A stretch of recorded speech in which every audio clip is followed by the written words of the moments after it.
to welcome all of you to the first International New York Times Art for Tomorrow conference. I feel that the artwork is holding you, I could say. You see something in the artwork with which you identify. You might not necessarily have verbalized it yet, but emotionally it feels like something to which you can identify. It's fantastic. I've enjoyed every time coming to Doha and participating. I think each year the platform gets better and better. 82, you've been standing here for 45 minutes. You've got way more energy than I have.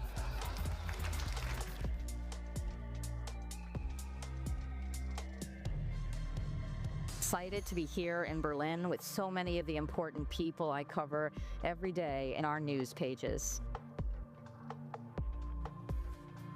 I think culture, not only art. The film industry in the last 2 years has blossomed. Contemporary art has flourished in Greece. Independent non-profit spaces. Without democracy, but we also know that democracy certainly can't exist without culture. Can do right now, and how movements, how galleries, how anybody with a position of power and influence can support the side of people who are in resistance. We also heard about the market and how the market itself is evolving to consider larger societal questions and the push and pull between beauty, sustainability, and the economy. In a way that my painting can be used like a kind of didactic thing or propaganda, but I think that I also use this painting to go through the tension and what's happening in the militant and in the political circle around feminism. It's very exciting and extraordinary to see so many really effective women who are wonderful at creating things.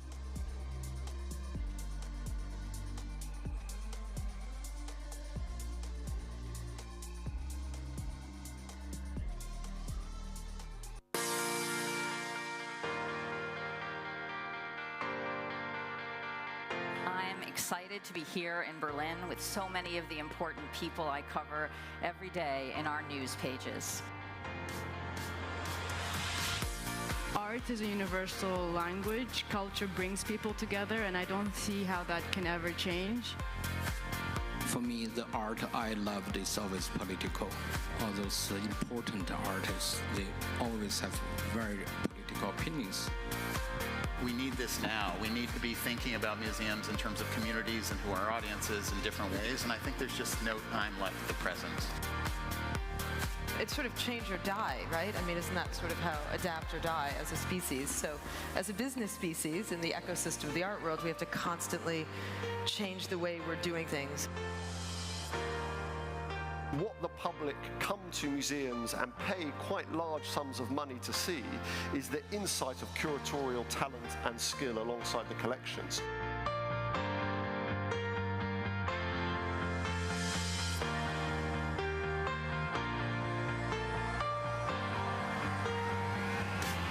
I wouldn't have any problem if we would pay a little more, we the larger galleries, so that some younger galleries are supported.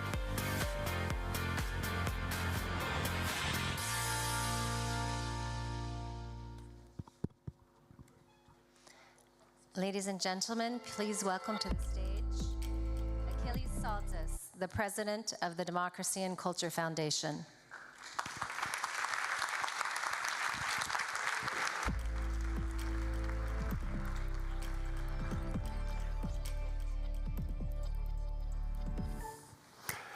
Mr. Deputy Mayor Tommaso Sacchi, ladies and gentlemen, benvenuti a Milano alla Triennale,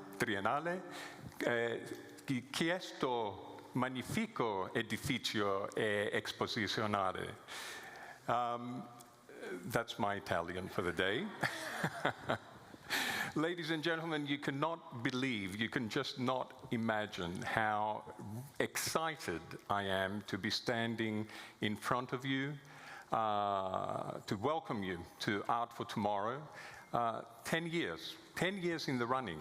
So it's been quite a journey, and this explains my sense of excitement. I want us to start by a very warm round of applause for the team that has put together, the various teams that have put together over the years, you saw some images, 10 Art for Tomorrows to get us here to Milano. So well done to the teams.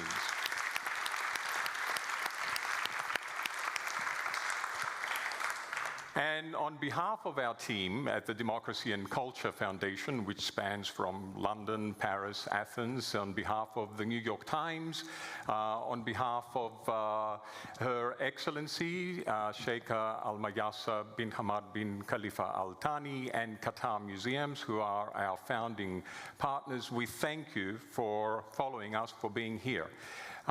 Because it is you that make us tick, really. It is you that we do this for. And there are quite a few familiar faces in the room, but there are also some unfamiliar faces in the room. The exciting thing about this year is that we're doing it in a live and breathing museum. So a number of guests are kind of coming in and out as we're speaking. And Deputy Mayor, I want to thank you for being here. We started discussing about this dream that has now become a reality from 2019, and then COVID got a little bit in the way, but here we are, and we're going to stay in Milan with our Art for Tomorrow talks for a few years, so there's a bit of a legacy. But since there are a few new people here, I'll just give a very brief outline of what the Democracy and Culture Foundation is. We were founded just 5 years ago to further the work of two conferences that we started at the New York Times, the Athens Democracy Forum, and of course, Art for Tomorrow. The mission of the foundation, whose chair is sitting here in front of me, Irina Bokova, great to see you. The mission is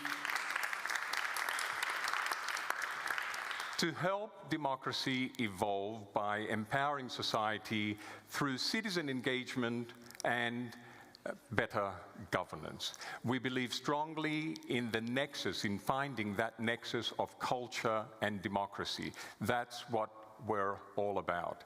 And our theme this year, Overcoming Together. So when we got together with Tommaso Sacchi and we were talking about Milano Art Week, and President Boeri, Stefano Boeri, of course, who's so busy running around his wonderful exhibition, we realized there were two magnificent themes. On the one hand, we had Among Friends for Milano Art Week and Inequalities for Triennale. So we wanted Art for Tomorrow to bridge those two themes. So Overcoming Together it is, and what we really want to say about this is that if we do come together as a community, we can definitely and leverage arts and anchor our thinking into the arts and culture sector. We can try and overcome the problems that our world is facing.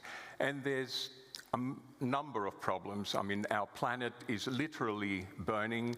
The tectonic shifts in the geopolitical space are mind-boggling. Stefano Boeri, thank you for joining us. I'm just about to talk about wars and conflict and inequality, and one of the things that your curators said here is that ultimately inequality is the disease. So what you've seen out there, the 471 days, for example, the tens of thousands of Palestinians and people, innocent people that have died, it's a heavy, heavy price for our humanity to be paying. So our thinking is perhaps through freedom of thought, freedom of expression, through creativity, we can come up with solutions that unfortunately some of our politicians, who we're losing more and more trust in, are not able to come up with. They should also look into culture a bit more than what they're looking. All these things are what we're going to be discussing over the next 3 days at Art for Tomorrow. We have a stupendous program together. I have to say, if I may, it's a work of art in itself. The amount of you that have come to me and said, wow, this program this year is fantastic. Well, Kim Conniff-Tabor, our editorial director, is sitting right next to Irina, and you have put a wonderful program together.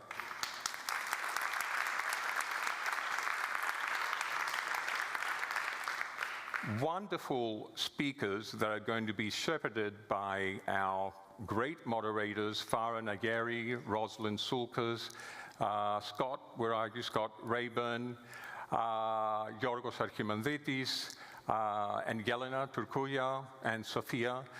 We're choosing a few non-New York Times moderators this year. So we're diverting, we're expanding, which is great, and that's what we're going to talk about over the next few days.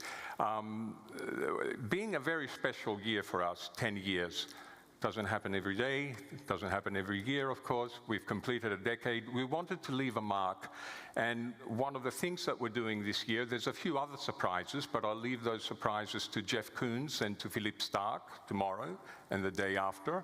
But one thing that we're doing is we're launching the Creativity for Social Change Award.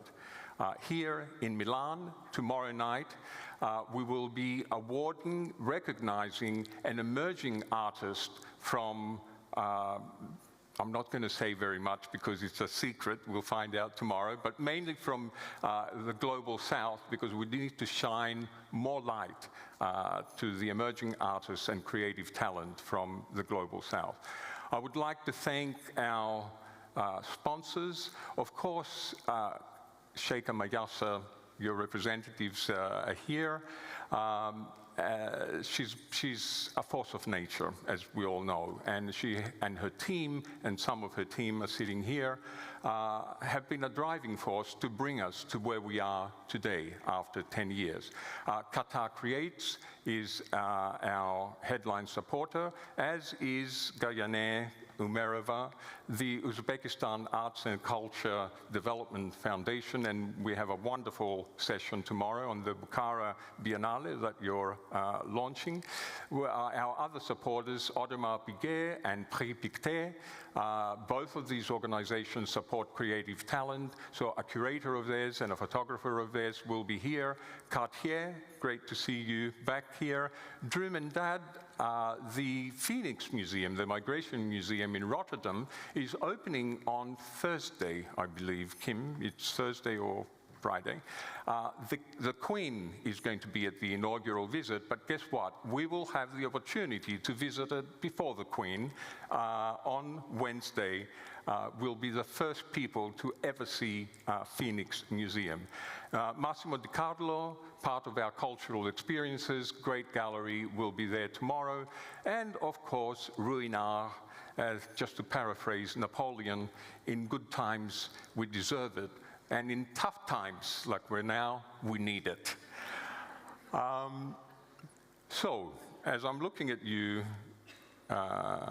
Stefano, it's not because of what Napoleon said. I'm going to call you on stage, and I'm going to read something to everyone that I read. One of your curators mentioned this. To heal the divisions between humanity and between humanity and the planet, we must realign ourselves and use the word we. Not just to refer to our own group, but to the entire human species and the biodiversity of which it is a part.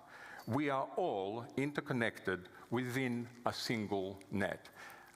I read that, and that's where I want to invite you, Stefano, to say a few words for this absolutely wonderful exhibition that we're witnessing today.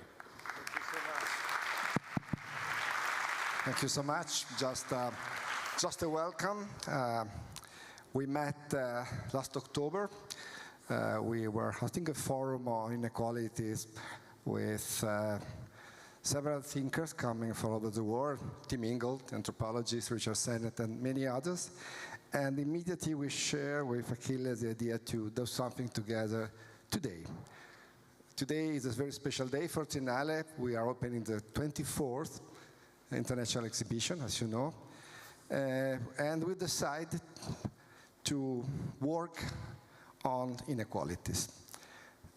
So for many points of view, I think that this is a crucial issue for all of us, for one simple reason, that if we want to seriously face with the main challenges of the future, we cannot avoid to observe how inequalities is conditioning the contemporary world. Just think of how the poorest country, which are the less responsible for production of CO2, are the victims of global warming, and has the richest country, which are the main responsible, 75–80% of the production of CO2. They are, in a way, in condition to protect themselves from the consequences of global warming.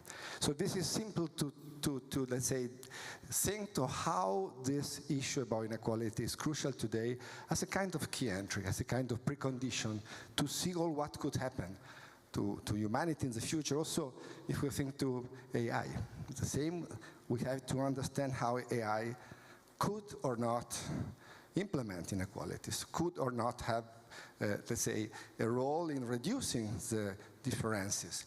So I really thank Achilles, I really thank all of you. I think the idea of imagining how we could together overcome, because this is the title of this forum, these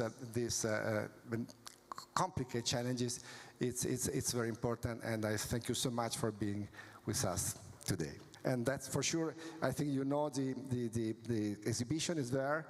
The ground floor is more about geopolitics of inequalities. The first floor is more about biopolitics of inequalities. And I hope you will have the time to see all what we have hosting today. Thank you so much. Thank you, Stefano. Tommaso. And Sacchi. let's hear from Deputy Mayor Tommaso Sacchi. Very briefly, thank you Achilles, thank you Stefano, of course. We are so thrilled, we are so happy to host as a City of Milan in such a wonderful occasion, the Triennale Inequalities, Arts for Tomorrow. It was a long time ago we met, as you mentioned in your opening speech.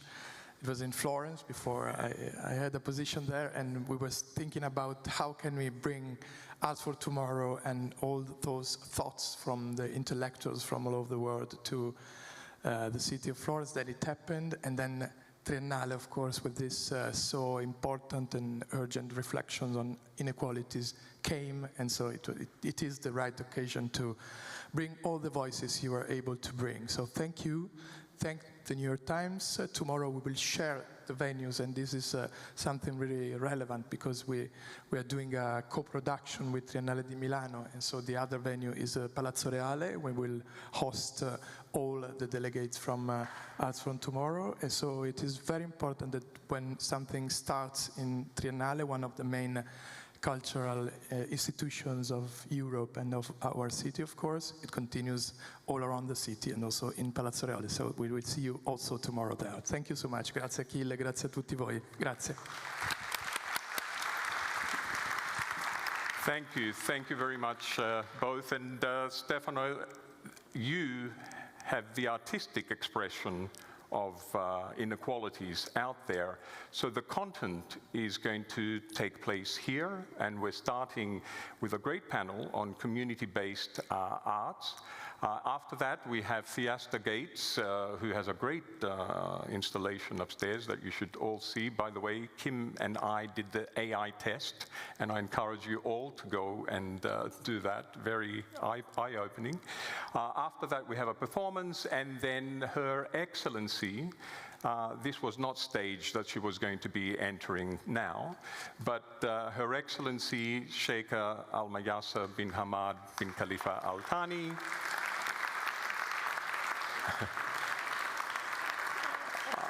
I did say, Sheikha Mayasa, that you're a force of nature, so you actually chose the right minute to come in, because I was going to say that you will be joined by Lord Foster and Stefano to talk about the next 10 years of arts and culture. So without further ado, Rosalind Sulkes, I think she's going to come from behind me. Over to you. Thank you. Music? Okay, can we go?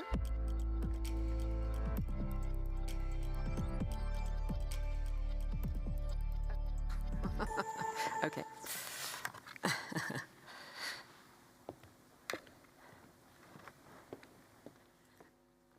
Okay.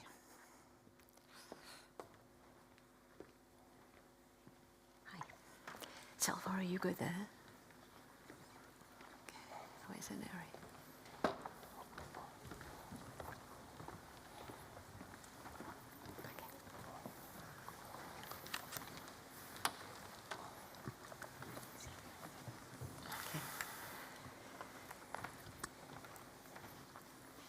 Hello everyone and welcome. I'm going to introduce my very illustrious panel very briefly because listing their cumulative accomplishments would take up probably most of our allotted time.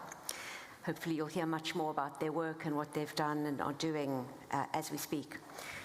Alvaro Barrington, closest to me, is a visual artist whose work ranges widely from painting to assemblages of material that might include yarn, glass, lights, milk crates, and brooms, and who has said he is concerned with celebrating communities in the way they celebrate themselves, something we'll talk about in a bit. Ineri is a Pishadora, a practitioner of Pishu. Am I pronouncing that correctly? Yes. A transgressive cultural movement that emerged in the 1980s in the favelas of Sao Paulo, and which involves free climbing to tag the city's buildings. She'll tell us a lot more about that. Her art has been exhibited in Miami, Los Angeles, Paris, and most recently New York. She just opened the Untradable project on the 70th floor of the World Trade Center in Manhattan, transforming the space into a hub for creation, research, and collaboration.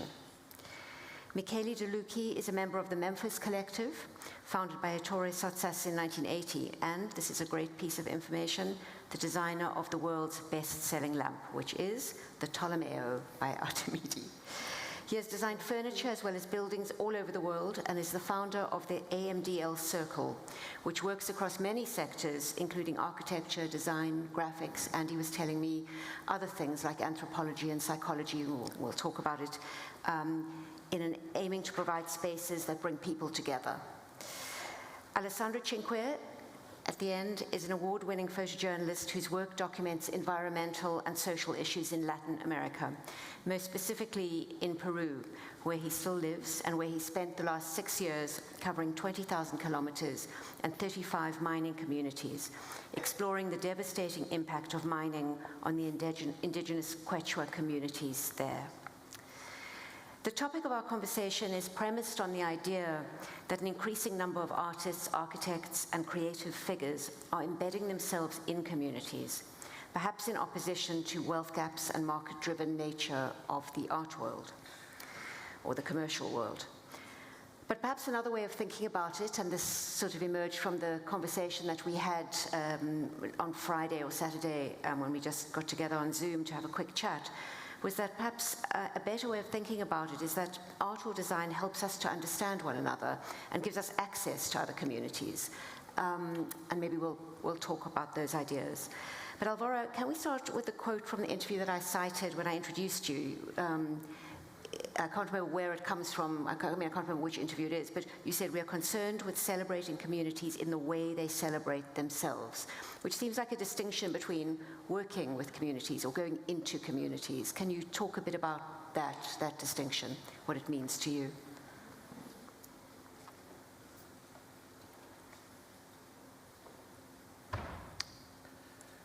It's a very good question. I think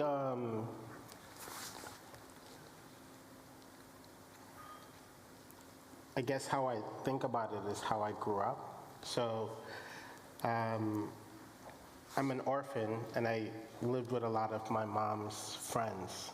And in each house, there was certain types of things I could get away with as a kid.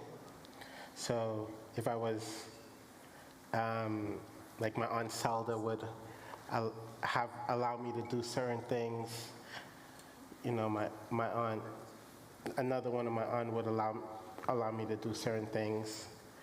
And I think in each one of their houses, what I learned, and I actually thought about it earlier today, the great thing about being in each one of those houses, the freedom that it gave me was that it allowed me to learn how they loved and how they saw the world.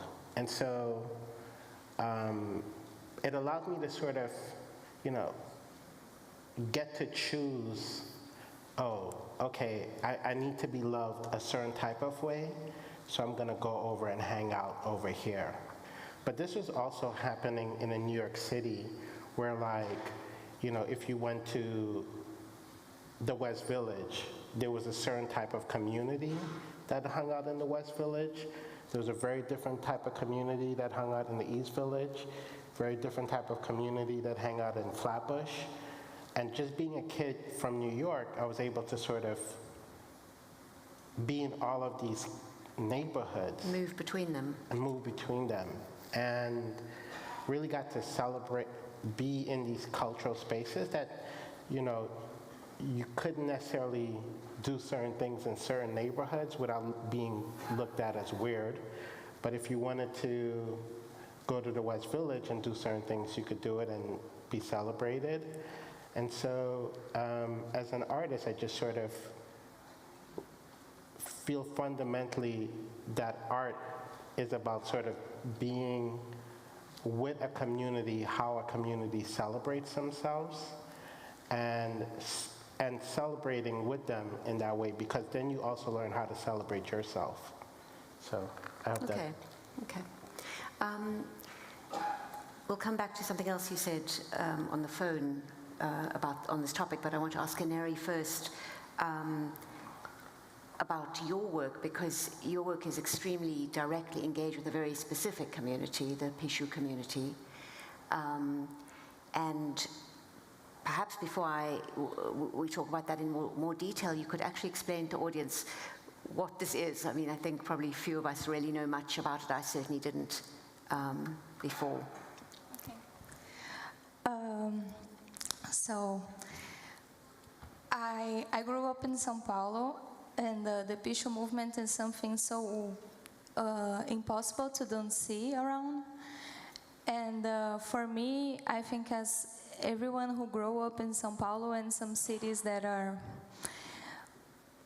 from the third world, and not only these ones, but the art scene and the museums and the institutions for me was something so fancy and so far away, because even the local where they are and the talks they have, because sometimes people try to make art so exclusive that it turns into a tool of exclusion and into a tool of marginalization. So I choose the gallery that have millions and billions visitors all day to express myself. That is the city. So I started painting in São Paulo, climbing buildings and doing the facades. Just maybe explain what it involves. Yeah, for sure.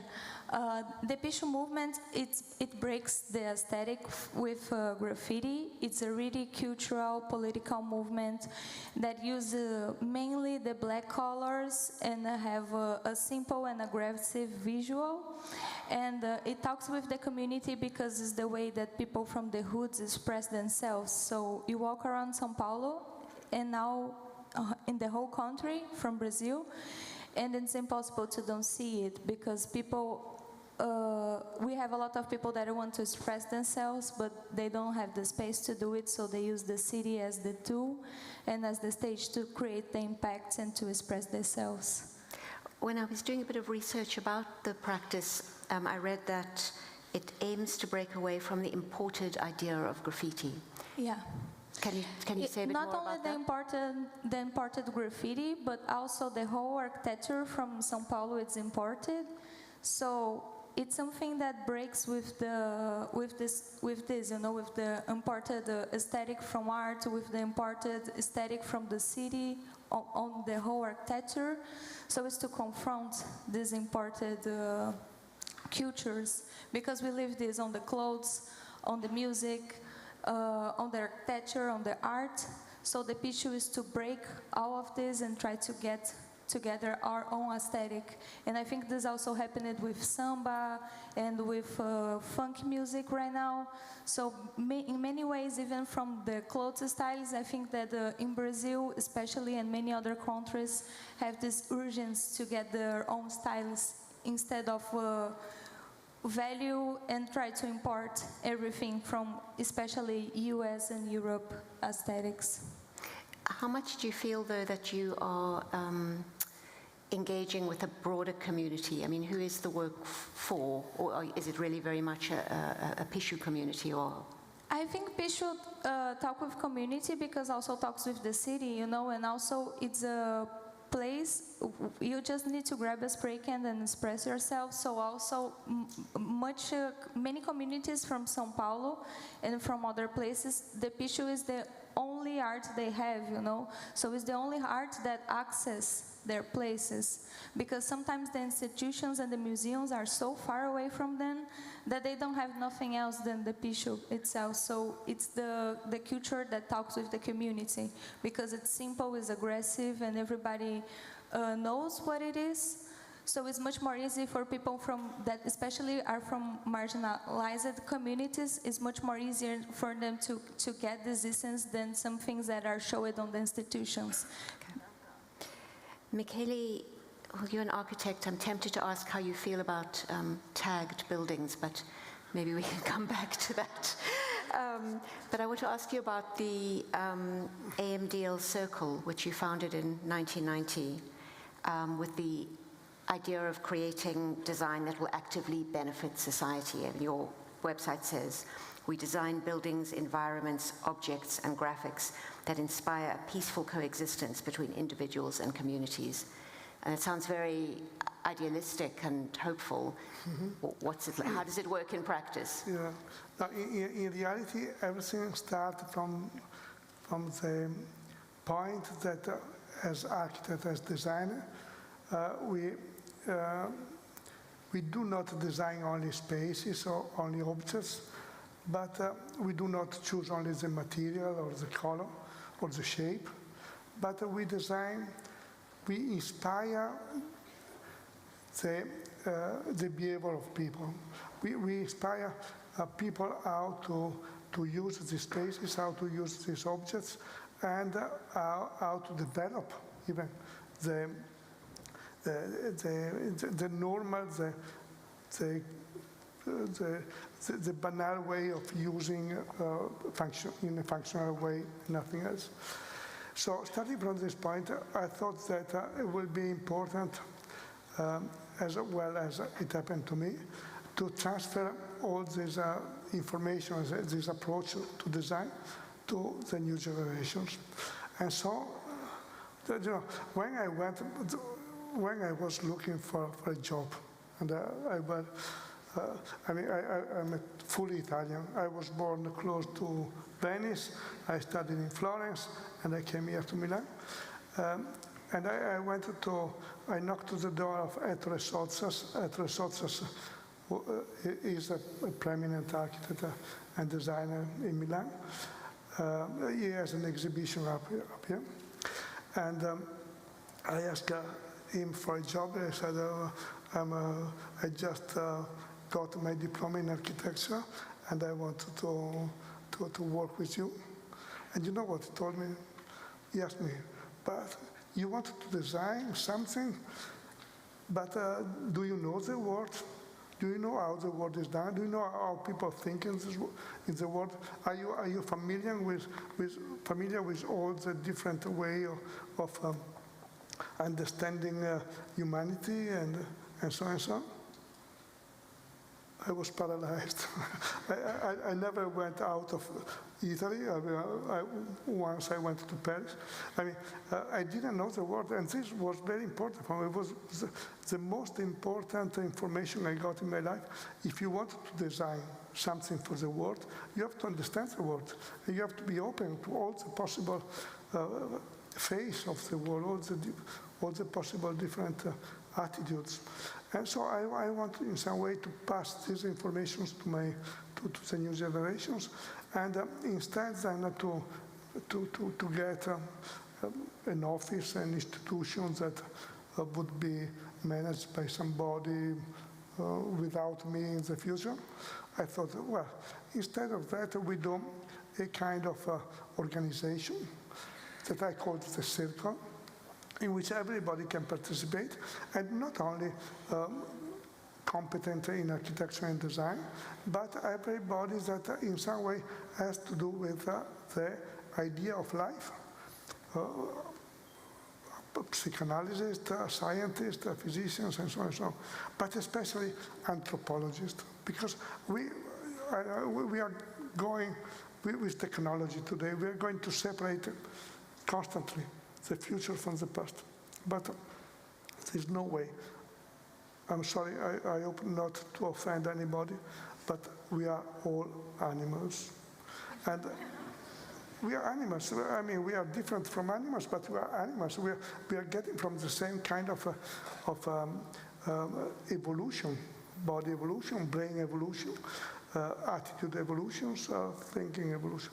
So this is very important also to understand the future, how we react, because a lot of times we do not react as humans, but we react as animals. You know perfectly about that. We feel something inside ourselves that we want to explode. We are full of angerness. We are full of... this is not the way to face the future. And the Circle is supposed to do like that, to think like that. With the Circle we do visionary projects, because most of the time we do not spend only for satisfying the client, but to satisfy ourselves. And this is the best way to satisfy also the client. In the lift, in the building where I work, I have an advice, and it's written, please, don't give to the client what they ask for, but what they have never been able to dream about.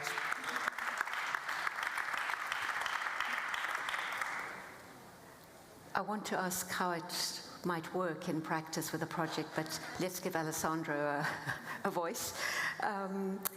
Alessandro, your work is very different in the sense that you are very, very directly embedded in a community. You've got a specific social mission. Your work is a kind of activism, really, and yet your objective is also to take beautiful photographs and to show in the most appealing, if I can put it that way, most accessible way to the world what is going on in these communities that you are documenting. Is there a tension there between the social activism and the sort of aestheticization of the experience? Yeah, basically, I feel that I changed a lot during this year, my photography, because actually I started this project 8 years ago, and after 2 years I was living in Florence, and after 2 years going back to Florence and Peru, I feel the necessity to move in Peru, because looking my picture at the time, I feel that I didn't recognize at the time my privilege to white man, European guy, and I feel a little superficiality in my photography, and only after I moved in Peru and I spent 6 years living in the community, I really understand how I need to photograph the people to try to get them dignity in the fight, because my project is talking about the relationship about mining company, foreign mining company, and indigenous Quechua people. I start in Peru, and then I explain the project in Argentina, Bolivia, Chile, Ecuador, and I really need the time in the community to understand how I need to photograph these people. And I spent a lot of time in the community with the same problem of the community, without water, some days, or with contaminated water. And only after this experience, I accept my privilege, because I grew up in a very poor neighborhood in Florence. And when I moved in Peru, I didn't accept my privilege. But basically, I'm Italian, and I can grow up with a free extraction, free university, and this is a privilege, of course. And yes, I think now the relationship with me and the community is very deep. We help each other a lot. I work with a fixer, an indigenous journalist, and we make a fanzine because we won a National Geographic grant, and we print 500 copies in Quechua for gift to the leader of indigenous community to try to create a sense of common in the community for the problem of the contamination of water in the Andes. You mean so that people in different communities across the country understand that there are similar experiences? Yes, because before, basically each community talking about for the community, but this is a problem of the country, not the only community. So with this fanzine, we try to create a sense of common, and actually we did the first meeting of indigenous people with NGO in Lima, where they create an association of people with metal in the blood. And we create, thank you, the work of many NGO, and we use my photography, for example, for try to talk a lot of people. And then with this fanzine, we give also in Ecuador and in Bolivia, because the sad thing that the people don't know that the same problem of water in a mining city, it's exactly the same in Ecuador, in Bolivia, so we try to create a community. I'm sorry, go on, Ineri. I just want to say that it's really nice what you're doing, and it's really nice that you recognize that you're privileged going there. And I feel sometimes people are so close to live this experience from the communities that are poor, that they just want to live in their own bubbles, you know. So for me, like, I think it's really interesting, and it's really nice because with the zine, many other communities found that they were passing through the same problem. And I think it's only when you open yourself as you made it that you can discover that sometimes we are much closer than we think. We are much more equals than we think, because people put their own on a bubble, just face their own troubles, and they are not open to it. And also talks with what you said, because people just want what they want. They are not open to experience what the other wants to show. So it's nice when you open yourself to do this. So.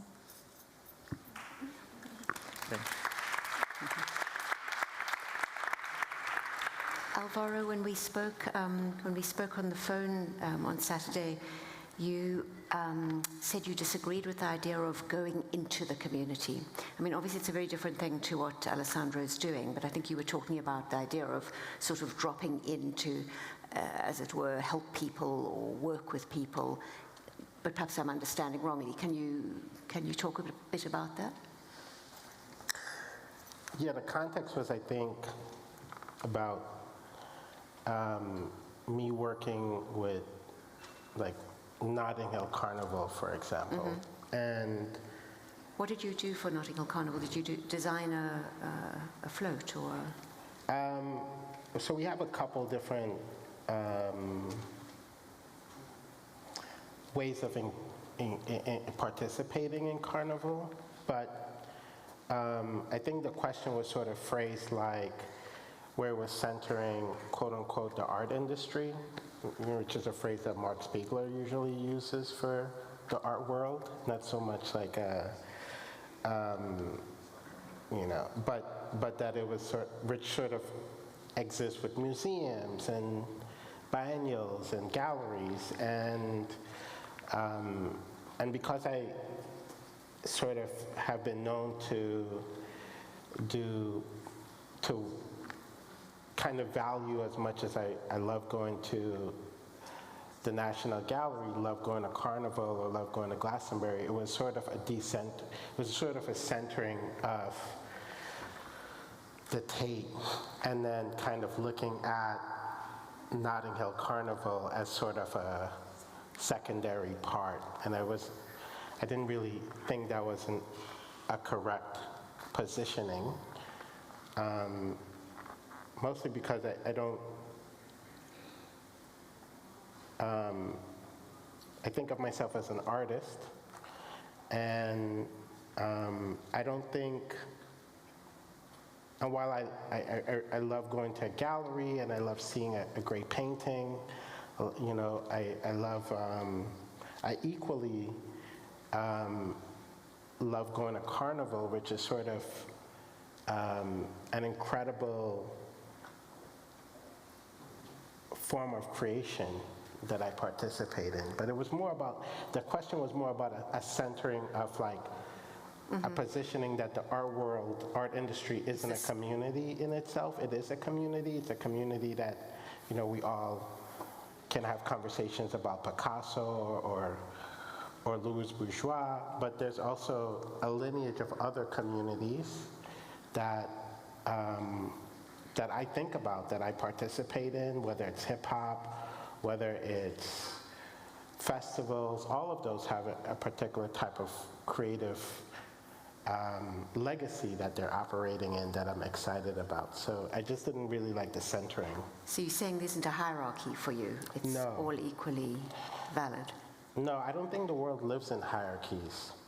I think there's sort of like a kind of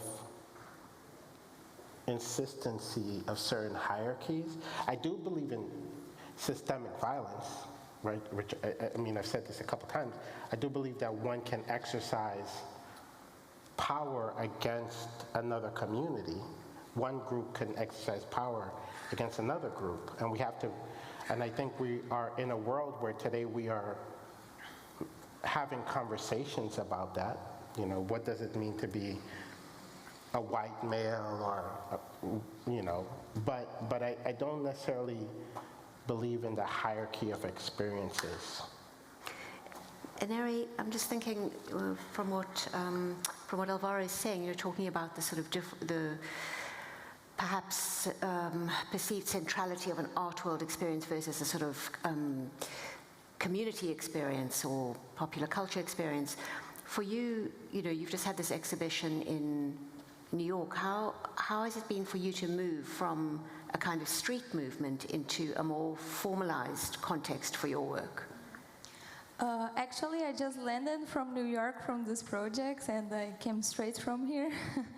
But and I will talk more about on Wednesday. I want to invite everybody to come and see a little more about this project and my work. But I started on the painting on the street, but I saw that if I would keep only on the street, even if I was putting some political messages, I would still not be into the whole impact that I want to cause. I would not get into all the spaces that I want to be on. So I also do paintings, sculptures, installations, as is this one that we are made in New York. That it's try to push people to talk with, not only to contemplate, you know. So you have the aesthetic of the Picho movement on the windows that talks with the view of the city, but also we push what is written there that talks with the view of the city to real talks. So it's a space, an open space, so people can go there and talk about some issues that are urgent and that we really need to start to think about and to talk about. And for me, the first steps to create this impact and to solve these issues is to talk. So what we are doing here right now, what I was doing in New York, for me is much more than put a phrase or something so people can read about and just feel it. I think it's nice so people feel part of it and also contribute with the discussion and be able to talk, and we need to be open to listen and to talk and to live in this community to make these things happen. Michele, it sounds a bit like what you were saying. Yes, I'm just thinking that I'm very lucky, because what I do as a part that is dedicated to functions. So everybody in some way has to use. And if it is not working, it's a disaster. But if it is working, everybody use. And I can introduce my messages, my art, my imaginations, my shapes, my colors in the products that I design. And this is a very lucky condition, because a designer in some way is much more capable to enter in everybody life and in everybody behave. The matter is that as designers, we are very deeply and very aggressively, if you want, judged by the market. If what we do is not sellable, no way, you're cut it out. You're not able to do nothing, because the market is very serious judge, and if what you design is not easy sellable, not easy packable, not easy transferable all around the world, not easy to disassemble and to recycle, is a problem.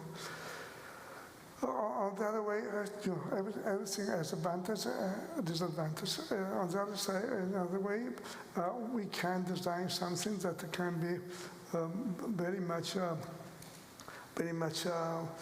distributed all over the world, and but we lose this wonderful opportunity that you have, all of you as artists, to judge your work.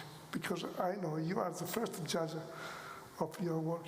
And when you can judge and you know this is right, this is wrong, this I can go on, and this I can develop, this nothing is shit.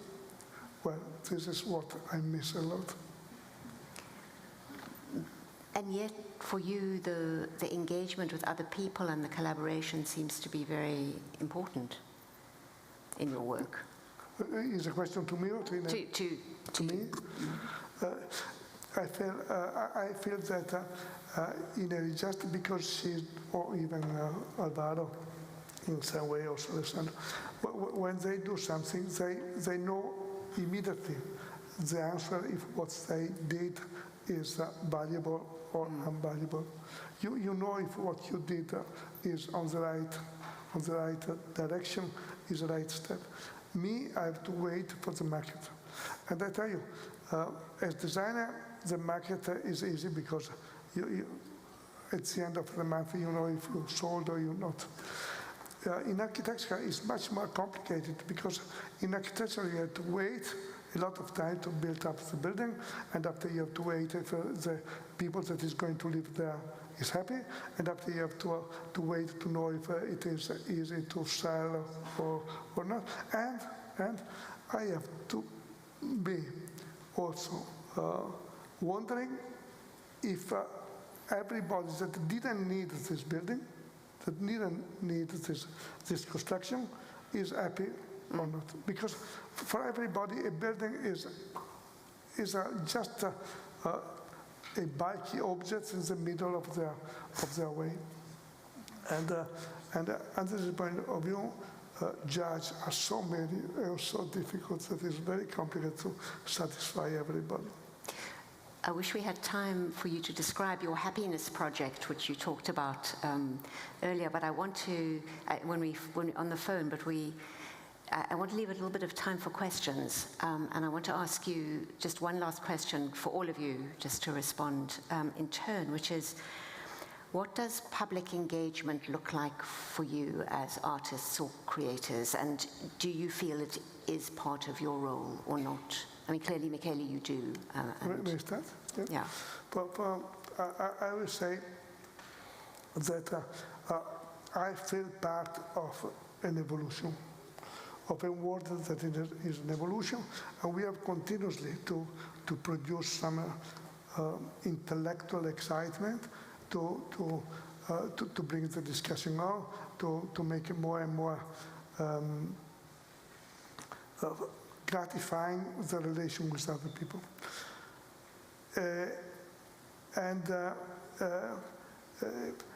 All this activity to produce an evolution is part of a possible commitment that you have with yourself about a positive future. Really, what I feel very important for myself, and every morning I get up and tell myself, is be optimistic. Because to be architect, to be designer, to design for the world, and to be pessimistic is really the worst possible condition. Alessandro, do you feel optimistic with what you do? If we talk about mining and my project, no.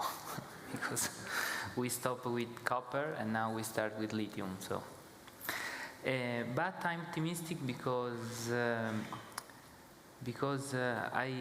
I see many aware about this topic, and also with this globalization the journalist is change. Now everyone is like a journalist, no? Because if we're talking about journalists, the news agency published the first picture of the people, normal people. So this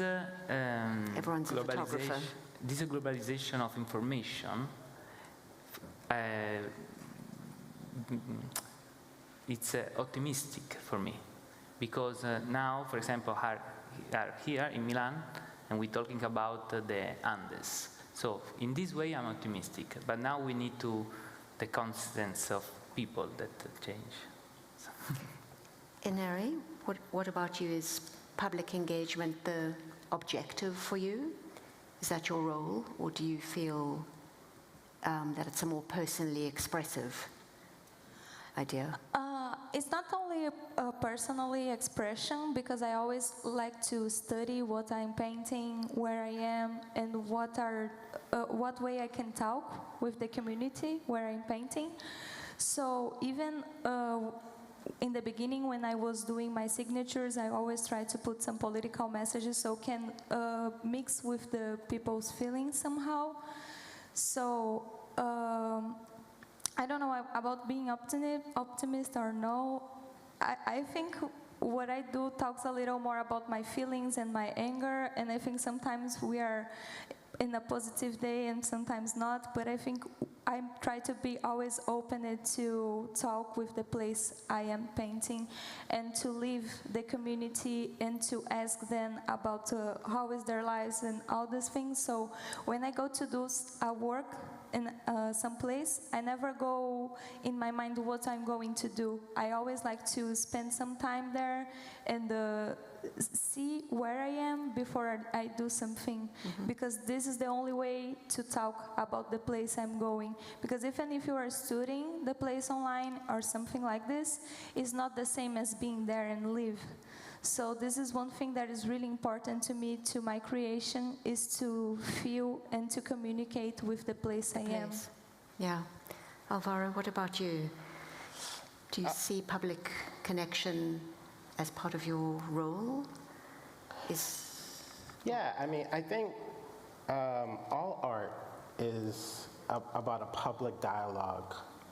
But it's about a public, I mean, and in that dialogue, many different conversations can happen.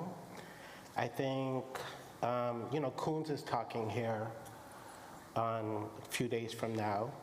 And I've said this a couple times. I think if you understand Made in Heaven, you understand America and you understand why Trump is president. It's the greatest artwork, one of the greatest of the last 40 years. It's, you know, you see that artwork, you understand Trump, Melania Trump, a woman with augmented breast, and, you know, Cicciolini, and it's America's story of itself.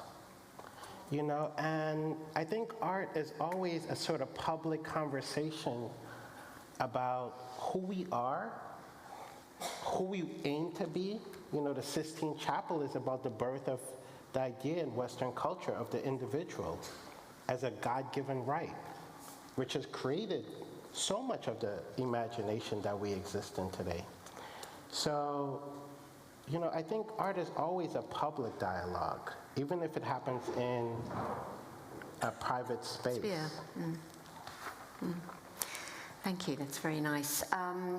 We have actually 0 minutes left for questions, but nonetheless, I'm going to ask whether anyone has any questions, 1 or 2 brief ones. Oh, it's not that I can see. No? Okay.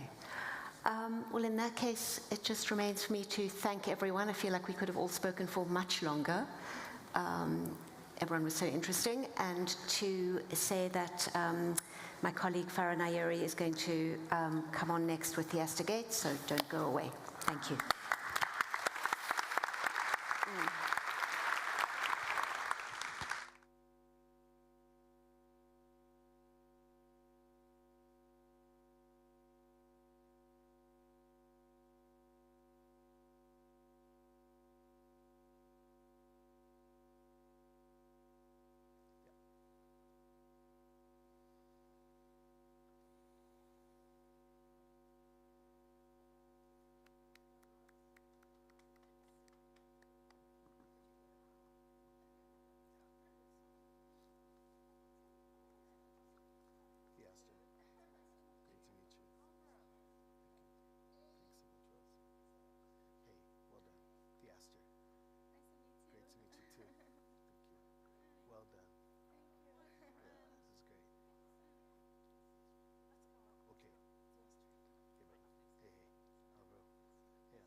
Okay.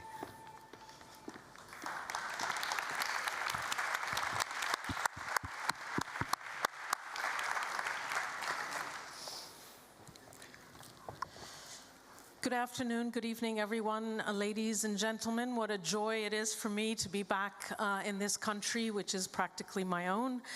I am from Iran originally, but I lived in Italy and I left a large piece of my heart here. So thank you very much for hosting us here in Milan and at the Triennale. So my guest this evening, as you all know, is Theaster Gates. He doesn't require much introduction, but I did want to mention that I had the pleasure of interviewing Theaster for the New York Times 3 years ago. If you have a subscription, which you should all have a subscription, you can look it up, not because it was my article, but because Theaster is a very eloquent man, and he had some very thoughtful things to say. And he had designed what some of you probably saw, this pavilion, this timber cylindrical pavilion called the Black Chapel, which was at the Serpentine Galleries in London. And it was a very beautiful edifice, and outside on the lawn, he had placed, listen to this, a bronze church bell, which he had rescued and salvaged from a Catholic church on the south side of Chicago, which had been demolished in 2014. The Black Chapel and that church bell, I think, illustrated very well what Theaster does, part of Theaster's art practice. He creates spaces of culture and contemplation from houses or churches or stores that have been shut down or that have fallen into disuse and disrepair. Theaster is also, of course, a master potter and ceramicist, and he's also a painter. Theaster, I wanted to welcome you to Milan and to the Art for Tomorrow conference. Thank you very much. A very warm welcome to you. Thank you. So, my first question is a bit of a surprise question, Theaster. I haven't told you I was going to ask you this. Okay. All right. Your hometown is very much in the news right now. There's a man from Chicago named Robert Prevost who has just been elected Pope Leo XIV. When he was a boy, young Bob, that's what he was called, or should I say young Leo, regularly attended a Catholic church on the south side of Chicago where you live, Theaster. And that church was called the Church of St. Mary of the Assumption. And it wasn't far from that church where you got the bronze bell that you brought to London. So that church, the one that he attended as a kid, has fallen into disrepair now, as you know better than anyone. And according to the New York Times, a colleague of mine wrote a very good story, which you can also read on the New York Times just last week. And he said that this church was not in a very good state right now, and that there was even graffiti behind the altar. Now, I don't mean to put you on the spot, Theaster, and I realize that it's not your job to restore and refurbish the childhood church of Pope Leo XIV. But I did want to ask you how it feels, you know, to see someone who grew up going to church in your neighborhood on the south side of Chicago being elected Pope. Well, your question, your story has a lot of good questions in it. And I think several of them are worth unpacking. If Bob went to church on the south side, this would have been middle 50s, thereabouts. So the south side that I live on is a very different south side than the one that he knew in the 50s. It's a south side of Chicago it had gone through a German wave in the 20s, an Italian wave in the 30s and 40s, and then it was open to a kind of poor immigrant community, poor whites. It was in advance of black folk really occupying parts of the south side like that, and when blacks came, later 50s, that was probably also the time when whites in the early 60s started to exit. It would have also meant that the Catholic community that really used the church in its economic come up to keep community, to keep tradition, and to keep religion as a kind of unifying agent for a core of people, that function of the church, the Catholic Church, dwindled and dwindled and dwindled. And at the same time that you had the dwindling of the constituency of the Catholic Church, blacks were moving in, and the Missionary Baptist Church and the Pentecostal Church was growing and growing and growing. So in a way, God wasn't dead, God was just morphing a bit. Right, and so that community that he was a part of is no longer there, but that church that he went to every week is there. Yes. So what's happening to it? I think that it's the occasion that the Catholic Church has a crisis in the United States, that fewer and fewer parishioners are going to church, and the Archdiocese has a new problem, which is in the absence of people who believe or people who attend, what do we do with these houses of worship? And 3 days ago, I was looking, if you go online, you can look at Archdiocese Real Estate Chicago, and a list of properties come up, and they tell you all of the churches. And Does that one come up? yeah, How much is it? $1.4 million thereabouts. That's not very expensive. But it's also, you know, these are campuses. So there's a nunnery, a rectory, a school, and a church. And the church is you know, so in a way, how is it possible? Well, I know this now. You can, the Archdiocese can desacralize a church, remove its artifice, and essentially take the Spirit of God out of the church, if you will. And then the building is left to be a building. In the same way that I'm staying at Portrait, which was an old seminary. It's desacralized and it's a very nice hotel.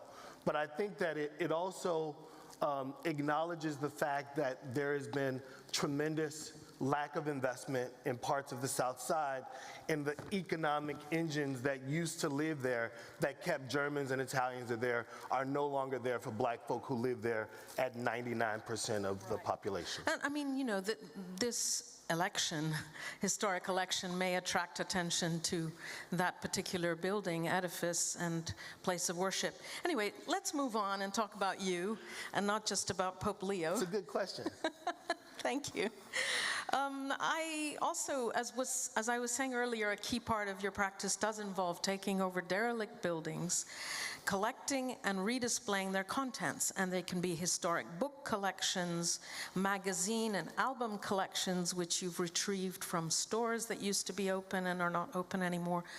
And you turn these spaces into centers of culture, and it seems to me, so this is really not gentrification, it's kind of the opposite.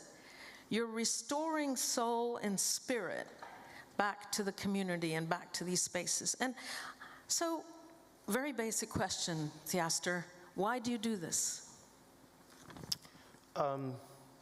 If we start with my art practice, I think that my practice, in order to be its best practice, it needs a good problem.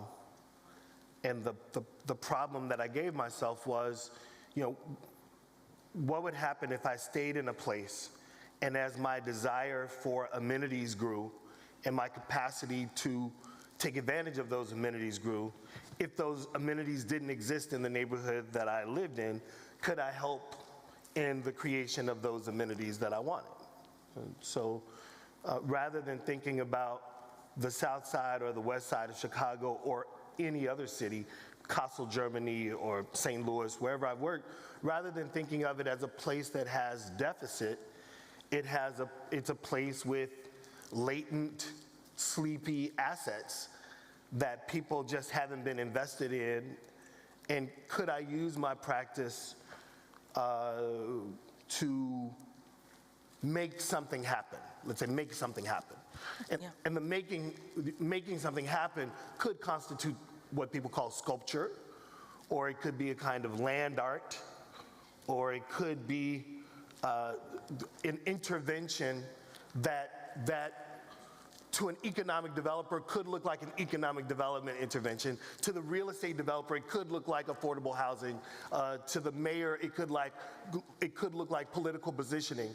But for me, it is the choice to use my capacity to solve a problem. Okay, but the thing is, the people of some of the people in these communities, like the rest of us, they need to put bread on the table. And here comes Theaster Gates creating archives, libraries, places where you can go and sing or dance or engage in community, cultural interaction. But the thing is, how is that going to help me put bread on my table? The challenge that we had on the South Side is like a lot of cities. If people could afford to live in other places, there was enough infrastructure in my city where they could choose to always leave. So people we didn't have the problem of gentrification, we had the opposite. If someone hit $60,000, they could then afford to live in another neighborhood. They hit $80,000, they could move from that neighborhood to another, 150, and so and so. So we always lost many of the smartest and most stable economically. So part of it was, how can these creative projects first signal to people that staying is an option? Staying is an option because we do have gardens, and we do have interesting places for live music. We do have wellness and fitness, and we are creating culture, right? Not just me, not me at all by myself, but there's a group of people who are actively building together, and that feels like a reasonable contribution, not priestly, but a reasonable contribution. Fair enough. Okay, we have a work by Theaster right here in this building in the exhibition that's currently on, which I invite you all to go visit. So Theaster, could you tell us a few words about that work? Yes. So Ettore Sottsass. Ettore Sottsass, yes, the great Italian architect. This architect, designer, thinker, tinkerer, one of the things that he had a kind of fondness for was the capacity.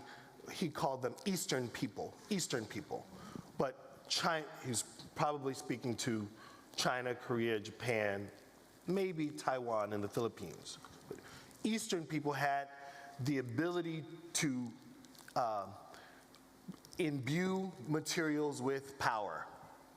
And he was talking about that differently from the way, say, in his essay, Italians might use terracotta to build roof tiles. But he was talking about the ability to create kind of spiritual energy within a thing. At the same time that I was learning about Sottsass, I was also spending time in Japan with a Japanese potter who made cups and bowls. But when you look at his archive, had access to his archive, he was often looking to Italian, French, and German kind of modernism and moments of interesting design and creativity, including sculpture and painting. They were born around the same time, and I thought maybe there was a way through my practice that I could introduce these two souls who are, neither of them are on earth. I've never met either of them, but it seemed like Japan was speaking to the West and Sottsass was speaking to the East, and that the ground on the second floor would be an interesting place for them to meet. So I took all of Yoshihiro Koide's pots, all of the pots that he made over the course of his life, and the work is called Clay Corpus, and I basically had those pots hug the apartment of Ettore. That sounds wonderful. Thank you. Unfortunately, we only have 11 minutes. I mean, it breaks my heart because I do love talking to Theaster, but hey. Theaster, I just wondered if you could now speak to us about a more general topic, which is on everyone's mind, which is the changing political landscape in the United States.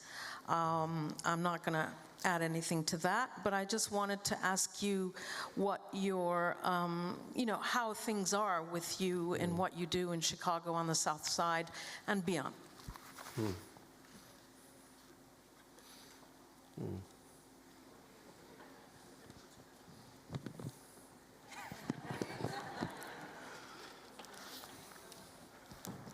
This is a very, I didn't know you were going to ask me this question. But we all thought it was a joke until it wasn't.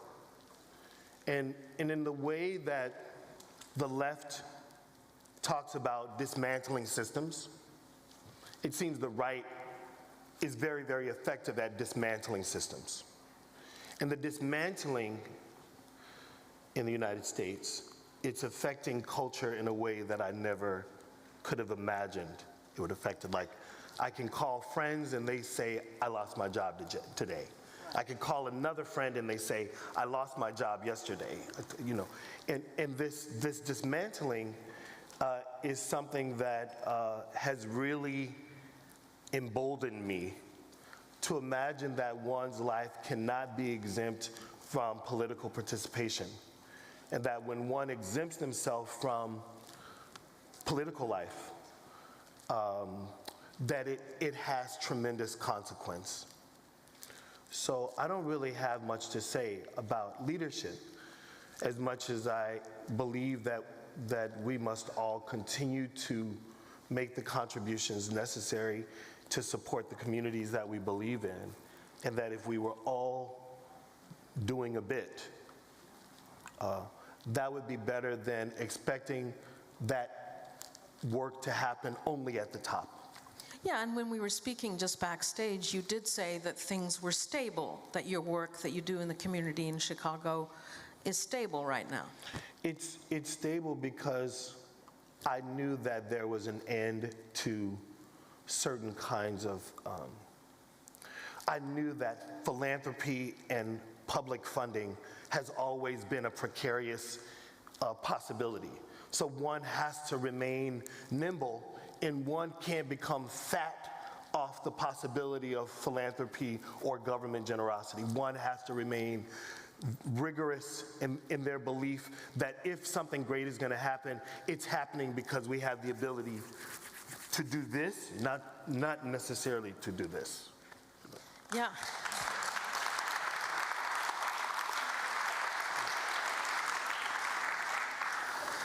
And there's also the question, in the last few years since the tragic passing of George Floyd, and before that with the #MeToo movement, we have seen the foregrounding of art by women. I mean, women, we're not a minority, we're half of humanity. Yeah. I did the math. Yeah. 50% of humanity, women. I wrote a book about this, it's called Takedown, never mind. Anyway, so the thing is, women, okay, have been given opportunities they've never had. Really a lot on the back of the #MeToo movement, okay? And then with George Floyd, that precipitated also the foregrounding of extraordinarily great artists who happen to be non-white, non-European, non-white, and non-male, or male, but whatever, anyway. So now in this new landscape, we do see criticism of diversity and inclusion, very heavy criticism of it. And again, I'm not trying to have a political discussion with you, but unfortunately, even when we talk about art, these things come in. What does that mean for the ability of women or, artists who are not white, male, to be foregrounded? I mean, or, are we now so much part of the culture that we're okay? There's something great in your question. You've articulated that from time to time, something happens that could be horrific, it could be great, it could be, but something happens that stirs people, or that moves people, or that precipitates a movement, that gives people a reminder that the world needs that participation. And I feel like the work that we're called to do as artists and creatives is to be a part of making those great moments happen. Because when I hear George Floyd's name, it's almost like we forget that he was a human being who was killed mercilessly. But what we remember is that he's the symbol of a movement. And I think we have to carry both. And in the absence, in the same way that we're talking about the decay of the Assumption, the Mary of the Assumption, the church, yeah. that George Floyd represents a kind of new martyr. And the gift of martyrdom is that it reveals for us the truth of power. And it stirs us. And so I hope that we could be a part of the creation of work that is not just about the generation of sales receipts and transactions and shit, but that we would be a part of something that has the potential to do more than the individual work for an individual person. It has the ability to move the world. Excellent. I'm going to quote from the last interview I had with you, which was 3 years ago. And I asked you, Theaster, what about the issue of race in America? And this was 2022, the summer. And you said, there is progress, and that progress has always created war. I'm curious about the inevitable consequential violences that erupt when equity is at stake, and of course equity meaning racial equity. So what are your words now? What are your thoughts, Theaster, on that particular, on those words that you said to me 3 years ago? The progress that has been made has generated tremendous fear, and that if we don't figure out the relationship between that powerful fear and our powerful love, if we don't figure out a measure of those things coalescing, we will see unseen violences between people.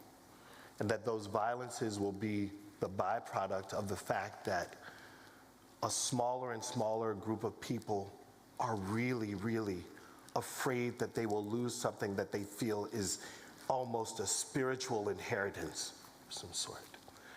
And that our inability to learn to play together and share means that no one is going to give up their power without violences, and people will become more and more disenfranchised, disheartened, and disheartened. And I think that disheartenedness may cause the revolutionary means necessary for change. Wow, great.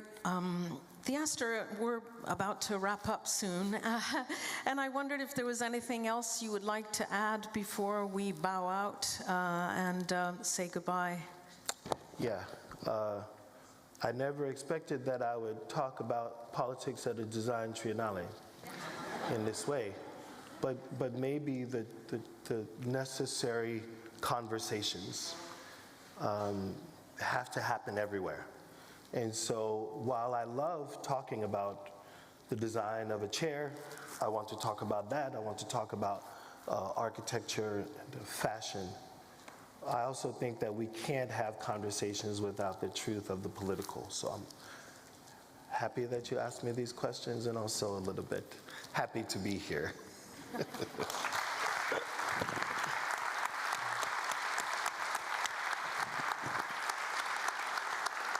Thank you all very much. Theaster Yeah. Gates, I wanted to thank you so much for being with me on stage. Lucky me getting to speak to you today. Thank you. And thank you for allowing me to ask intrusive questions about the Pope and politics and things like that. But I am a journalist, you know, we do talk about the news. Great. Thank you all very much. Thank you so much. You stay now. I'm just going to read something. Thank you.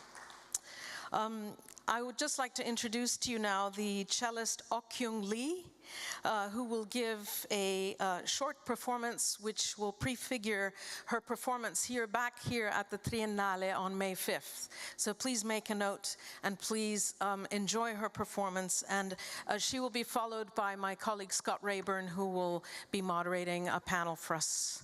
Thank you so much. Thank you.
Good afternoon.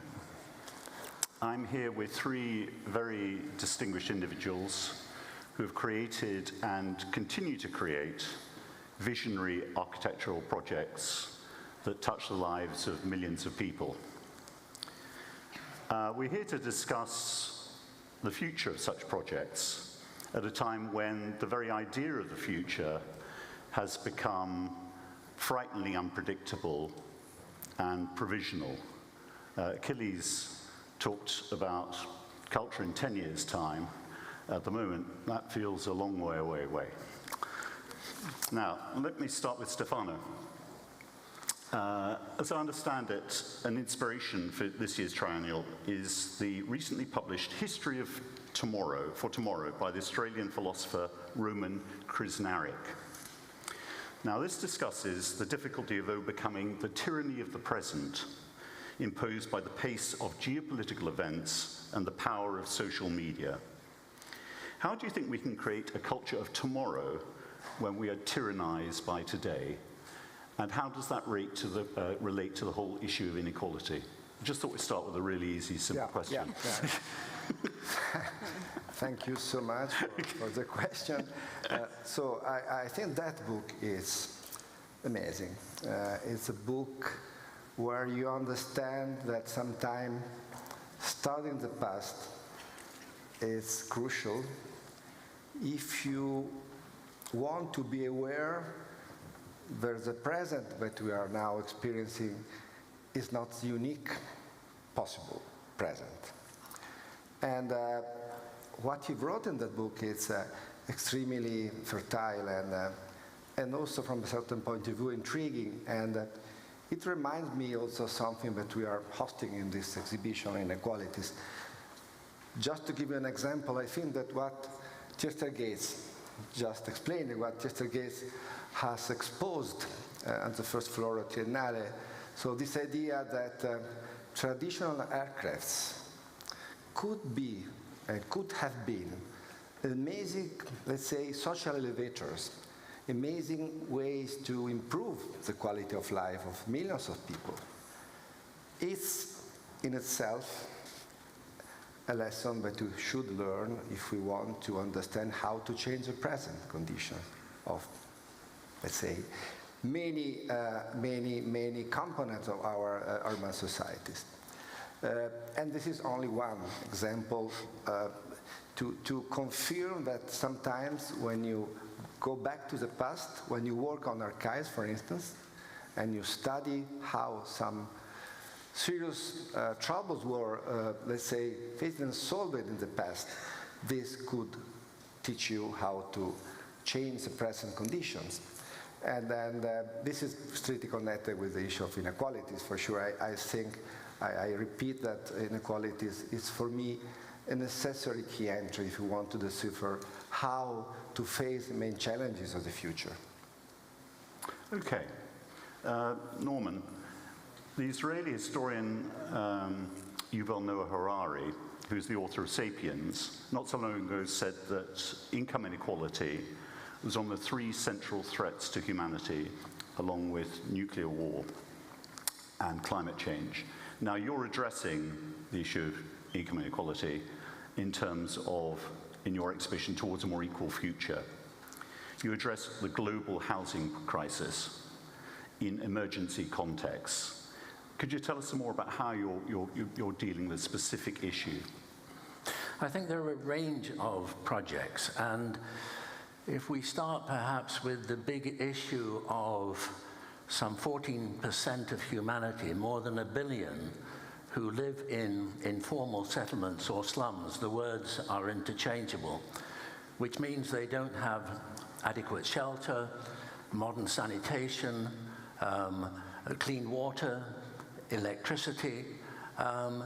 So how do we address that? The conventional solution is to bulldoze them, to relocate those communities, often away from their source of livelihood.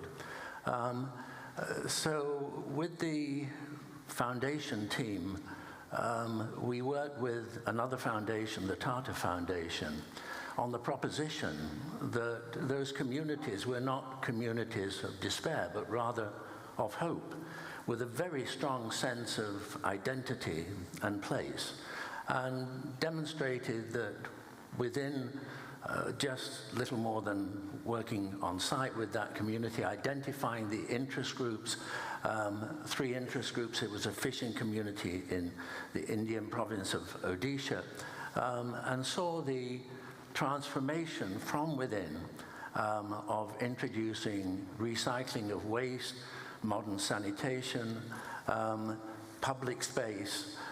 So I think that the challenges of, and interestingly, that's not, that crisis is rather like the refugee crisis, which is another project. It's not considered architecture, but if architecture is about the quality of life, surely it's the very essence of architecture. But what struck me was that, and we spoke about this earlier, I think you're the first major architect since Jean Prouvé to really engage with prefabricated structures. Now, he was dealing with the crisis of homelessness after the Second World War.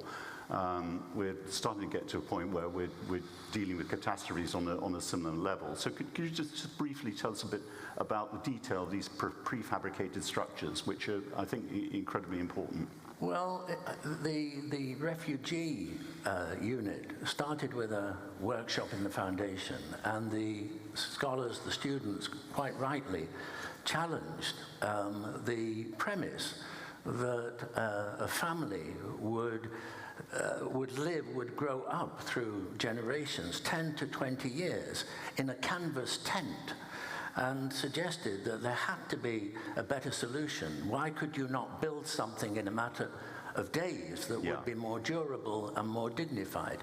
And that produced, at last year's, 2 years ago, the Biennale in Venice produced a pavilion to demonstrate a unit. And that unit was influential in all kinds of unexpected ways. So government officials from Costa Rica saw it and said, maybe this is a model for affordable housing. And what happened is that we then developed that idea as a row house, a more compact version.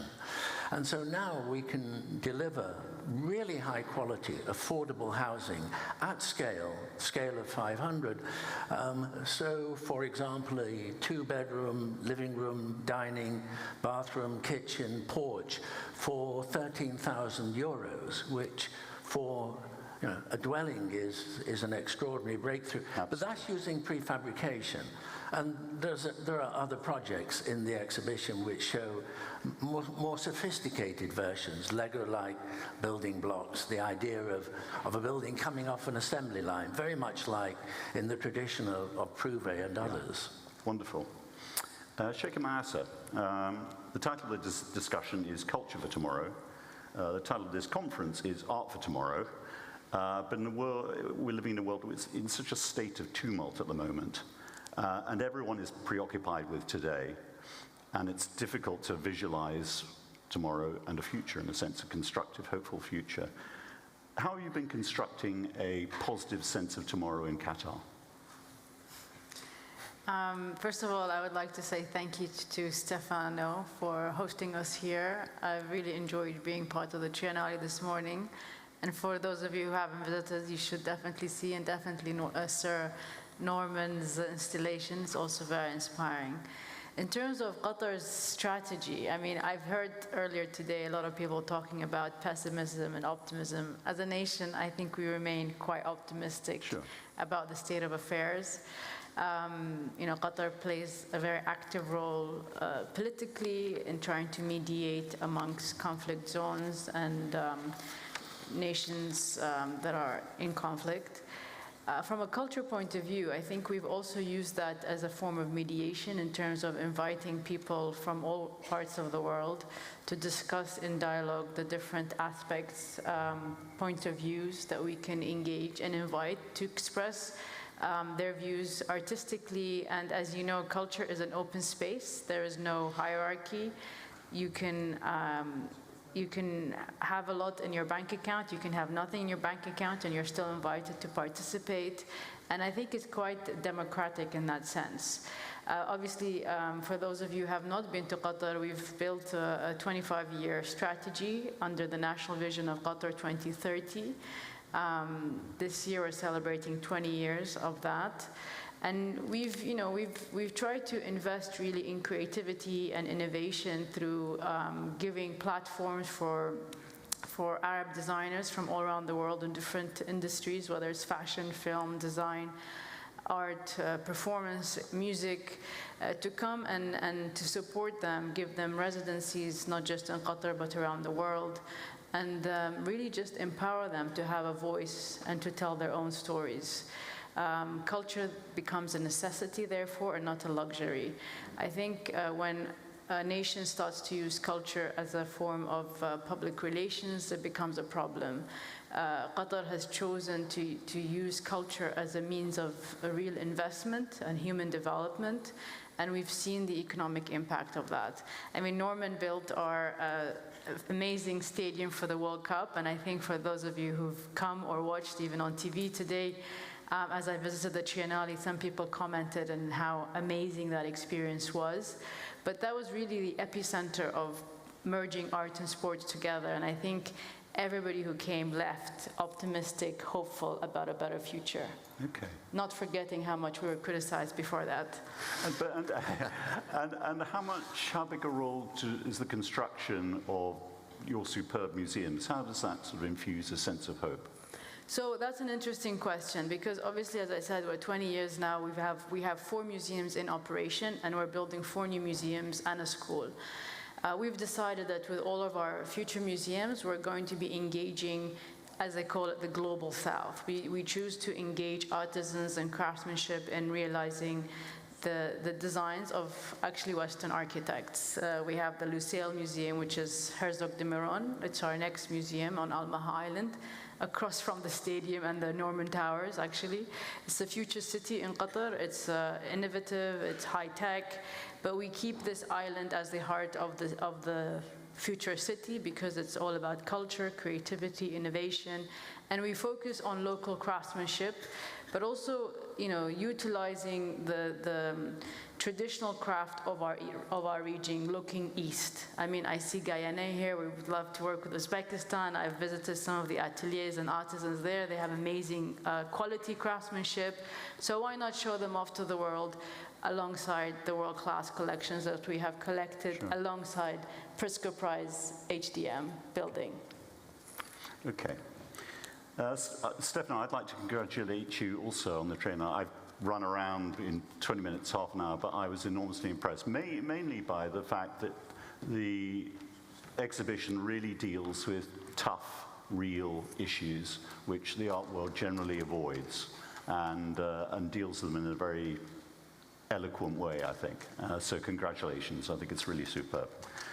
But what I would like to ask you is that, is there an intended or unintended irony in the fact that Triennale, the theme is inequalities, but it's taking place in a city, Milan, where residential real estate values have increased by 49% over the last decade, forcing lower income workers out of the city and prompting students to protest at the lack of affordable accommodation?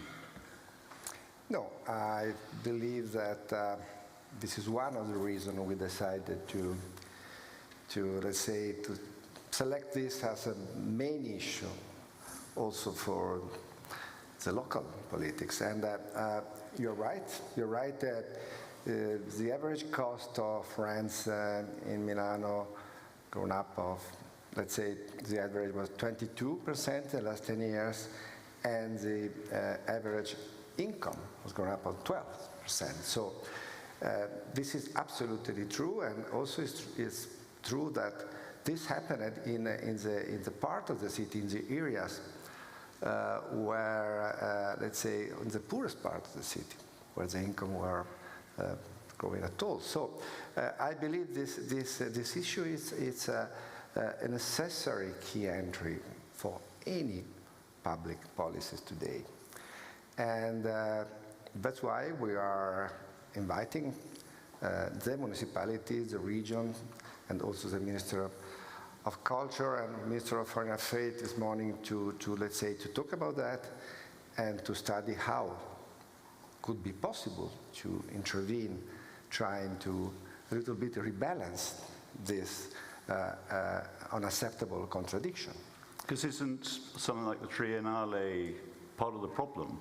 Because one of the great sort of mechanisms of gentrification and unaffordability in housing is when the artists and the curators move in, and the international art crowd like us. So there is a little bit of a paradox here, isn't there? I think, yes, you're right. There's something that we know. It's, let's say, something happening all over the world. At the same time, we have to understand how to compensate this, let's say, a kind of lateral effect of extension of cultural presence in the city. For instance, what we are doing here and what we will do in the next 6 months is to export the exhibition in all the external districts in Milan. So we will be part, together with Bocconi University and together with other institutions, of an effort to, let's say, reproduce on the periphery what we are doing here. And that's one way to compensate what you are saying about gentrification. Yeah. I think there is not, this is not a simple question. It's something which is quite complex, but absolutely true. Okay. Norman, I wanted to ask you, in terms of public perception, your architecture has always been characterized as being futuristic, an architecture for tomorrow. And I was interested, you said that you're not so interested in the past, you're always interested in the tomorrow, in the future. You find that more interesting. But I wonder how your conception of the future has changed over the years through your career, and how that has affected your practice and modified it. Well, if I go back to the birth of the practice, which was the 1960s, you could argue historically that the 1960s was the birth of the green movement of sustainability, even though those words were not used at that time. So you had the Apollo mission that took the photograph Earth rising and revealed for the first time photographically the razor-thin protective layer of the atmosphere. You had Rachel Carson invoking the word ecosystems. You had systems theory. You had Buckminster Fuller talking about planet Earth and the operating manual. So at that time, we were trying to respond with an architecture which was about harvesting energy, about new forms of agriculture, about recycling. All of these were probably at that time fringe, for some almost the lunatic fringe.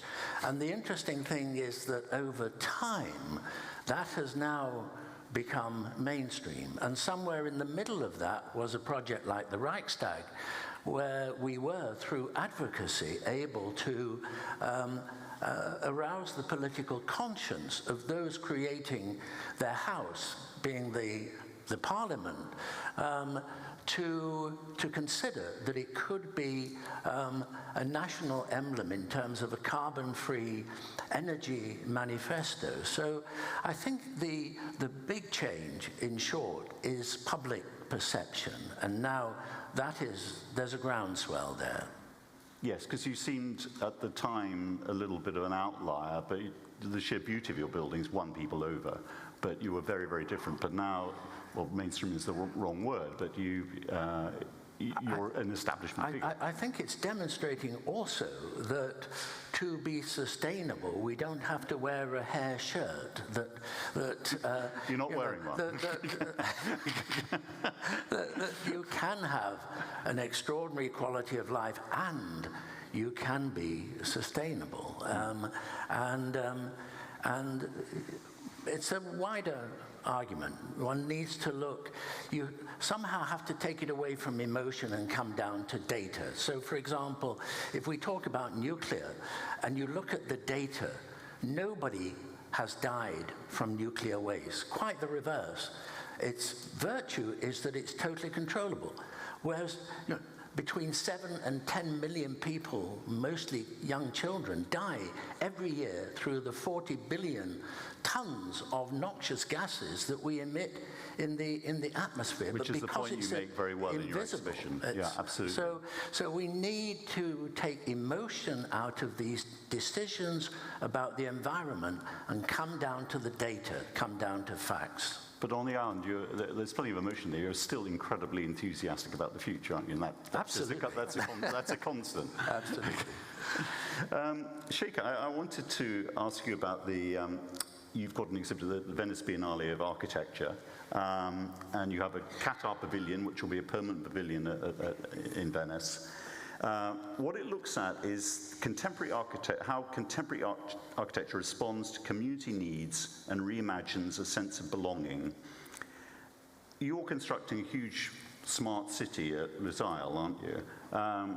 How do you create a sense of belonging and community in a city where, like most modern cities, people just sitting at home on phones ordering Uber Eats? How do you create a sense of community in these environments? I think for us, we really focused on two main pillars for community, which is culture and sports. And that's, I mean, when you come to Qatar, you really you feel a sense of community. When you come to our exhibitions or our museums, you see the diversity of people. I mean, Qatar is a very diverse nation.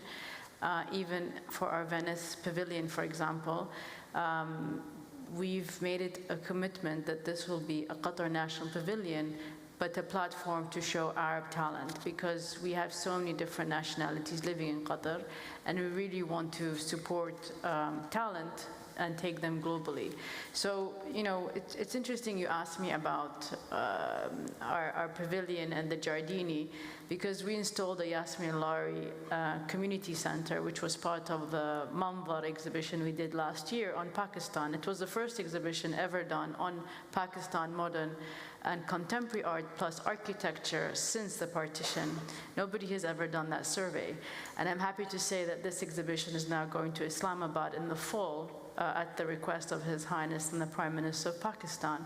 The question is, why was there never an exhibition or a survey on Pakistan modern contemporary artists and architecture? And when I saw Yasmin Lari, she didn't come to Doha, but she came to Venice. I don't know what to make out of that. But when I saw her at Venice, she said, she said, you have to come to Pakistan. I said, I did come to Pakistan in 2005. And she said, yeah, but you have to come visit the poor, not the rich. I said, I went to Pakistan because of the earthquake and I only visited the poor. And she was very shocked and surprised because she had this, obviously, stereotype that I only came to Pakistan to see the rich. So it's very important for us as a nation, because everybody sees Qatar now as a rich nation, and it's a very easy target to say, oh, it's a rich nation. It does this because it has money, but it's not. It has not always been the case. Qatar was a bankrupt country. It had no money. We had to loan to pay people's salaries, etc. But it took a vision, and it took a bold vision with a clear strategy and a National Vision 2030 to transform the country into one of the richest countries in the world. But that didn't just happen by accident. That happened with planning, with understanding our communities, understanding our needs, and taking risky decisions that could have gone either way. So you haven't been to Qatar in a long time. I invite you to come back. You'll fit right in from the moment you arrive, because we have all nationalities. You'll hear all languages. We have, you know, various communities, and there's no real segregation. And I think culture plays a big role in that, because, as I said earlier, there is no hierarchy. But let me ask you, Qatar has made a huge bet on museums, and you've built some absolutely superb museums.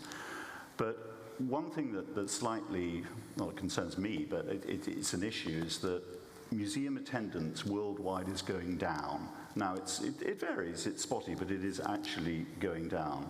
And that also coincides with a pretty significant drop in the number of people studying humanities who are interested in the arts. I think it depends where you see, where you're looking at, right? Well, if you look at humanities degrees, it's really frightening. It's right across the developed world. With museum attendances, obviously you've got the Louvre and things like that. It varies, and it's probably not the case in Qatar. But no, we started very low, so we're going up. But I suppose what I wanted to ask is, you know, you've invested in museums. Other nations just have shopping and sport. So do you think for the next 10 years, there's going to be continuing value in culture? No, I definitely think there's almost like a cultural revolution in the Gulf. I think the investment, or, you know, I cannot take any credit for the idea of building museums. That was a vision my father had, and my brother continued. But if you see the domino effect now in the region, I mean, there's so many more museums, and the quality that we see in terms of top architecture and the importance of architecture and design, you know, that has to equate to the importance of the collection. For us, our region is 60% of our region are under 30. There's hunger for creativity. There's a lot of talent. And it's really very much rooted in our tradition and culture. I mean, we were craft maker, we were designers, and we're trying to reintroduce that so that craft making becomes trendy and not just something you find in the third world countries where, you know, first world countries exploit the talent. We actually want to elevate that and make it accessible to everybody. So I have no concern in terms of the number of visitors, because in our case, at least, I only see a trend, an increased trend in museums. Actually, there's more and more private museums opening. Great, okay. Like, I'll take you when you come. But yes, I'm not worried at all. Okay, let me ask a final question of the three of you. We're talking about architecture. You, in all your ways, are distinguished architects. But where I live, I don't really see any architecture. Now, I live in London, and I just see development. And I went through an area called Brentford, which is a historic area, not very distinguished, but it's being overhauled by a big Irish developer who say they're going to create communities and a sense of belonging. And the prices start at $500,000. And they've knocked down the old community arts centre. Now this is happening, it's not just London, it's happening through cities throughout the world. It's just generic building, which is creating unaffordable housing. Now I know this is absolutely massive issue, we've got 8 minutes to discuss it, but I'd love to hear your thoughts about how this can be avoided to create a more positive sense of the future in our cities and communities. Stefano. Sorry. Sorry, I think that, well, for instance, I hope you have seen very, let's say, strong and simple contribution about Vienne, Autriche. What makes that city so interesting today is the amount of public investment on social housing that the local government has done in the last 50 years. So the 43% of the real estate patrimony in Vienna is public or in social housing. So that means that it's possible to try to balance what you're saying about private real estate, let's say, developments. And that also is very important as architects, I mean, from my point of view, that we always try to make affordable what we do in our profession, that sometimes is also extremely expensive. Just to give an example, the Bosco Verticale, the vertical forest, it's a house for rich people now. Yeah.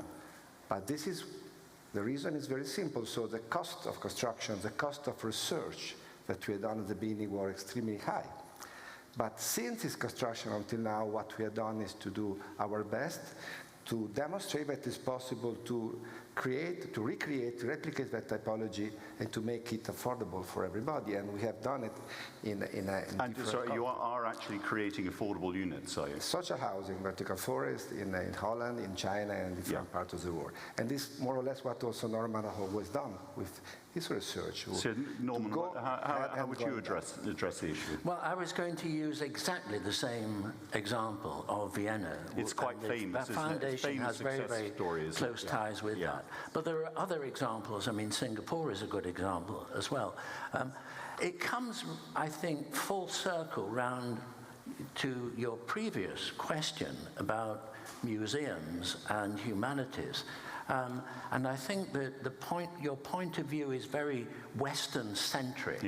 The action, the really interesting action, is where you've been describing in the Middle East, it's in Asia, and the tradition of education and the tradition of making things, which is central to our civilization, is alive and well.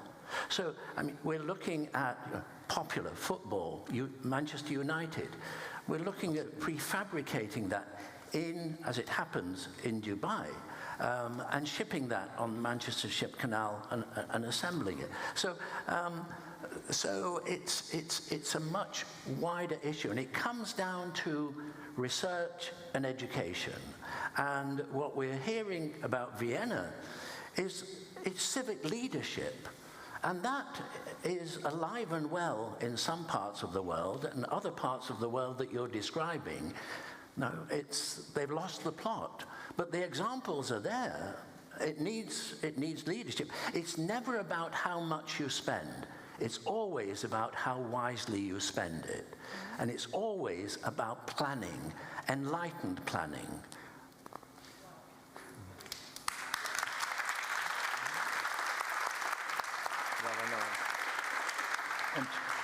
Thank you. I think, I mean, to Norman and Stefano's points, I agree totally. Seeing that I'm the only one who's not an architect on the panel, I'm going to talk about the projects that we did where, as developers, if that's what you're going to call us, we chose to recycle buildings as opposed to demolish and restart again, which was really a practice, unfortunately, in some of the developing countries, thinking that by demolishing they can be more modern. I can talk about the fire station that's now become an artisan residence, to the point that it became so attractive that Wael Shawki is moving to Qatar to run it. Or the former Ministry of Interior that's become the NED, listed as one of the best hotels in the world, where we commissioned inside the hotel over 600 artisans and craftsmanship from our region, which created the trend, because then we saw shortly after a tender in the local newspaper for the local Four Seasons hotel of a $20 million tender for arts and craft in their hotels. And then we have now the Future Museum, which is the art mill that Alejandro Aravena is building, which is a flour mill and a bakery that's going to house the most important collection in terms of value. We could have chosen to go in the desert and build something from scratch, but we chose an old building, one from the 80s. And now, if you talked about London, I advise you to visit the new Chancery Hotel that will open very soon by David Chipperfield, which will also, at the center and heart of the hotel, will have a craftsmanship and creative center, which we will be managing on behalf of the Rosewood. So you see, as Norman said, it's all about vision and strategy. As much as civic institutions are important, government leaderships and decisions, strategic planning and long-term planning, because it's so easy to get distracted when great ideas come your way. But if these great ideas don't fit your strategy and don't really have local impact or value, then you're better off without it. So to me, it's all about having a clear vision and strategy and staying the course, because many people, I mean, I started very young and many people gave themselves the privilege to come and tell me what to do. And thank goodness I had good advisors around me, and I had a father and a brother who were always great mentors that allowed us to stay the course and take the right decisions for the cultural institutions that we have built and those that we will be building. Sorry, Karen. But it's very interesting. It's so rare that you hear the word public housing very rare you hear the word planning and rare political leadership, so it's all refreshing to hear how we might just be able to get it right, but we will see. We want you to be optimistic. Absolutely, absolutely, absolutely. We have 1 minute, so let's have a couple of killer questions. There's somebody there. This is? This old woman. Thank you. I would like to ask Seiga, can you recall a moment when a project that you are involved in truly changed minds or created bridges in a way that surprised even you? I didn't understand the question, sorry. If there is a moment from a project that you are involved in that truly changed minds, changed the way that we are thinking, that the people around you are thinking, in ways that surprised even you. I think for me, I find my job to be a daily laboratory of ideas and creativity, because as much as you think you know, you discover you don't know anything. And I think that's part of the approach we've taken, to be very, to know where we want to go in the strategy and to be very open-minded. And there are many instances where we made decisions based on intuition. And I can give you an example. When we built the Jean Nouvel building, I was highly criticized for 2 reasons. First, for the delay, because it took us about 10 years to open that museum. Second of all, because there was rumors that we had demolished the old palace, which was totally false. But with all the scaffolding, nobody really knew what was happening inside. So what we decided was, as we were thinking about how to hang art and crafts, the objects of the collection in the slanted walls of Jean Nouvel, that we would allow people to visit the building. And there was a lot of resistance in my, with my teams. They said, no, they're going to say this is a failed project that you couldn't finish. I said, no, let people experience the architecture and let them see the old palace that's still there.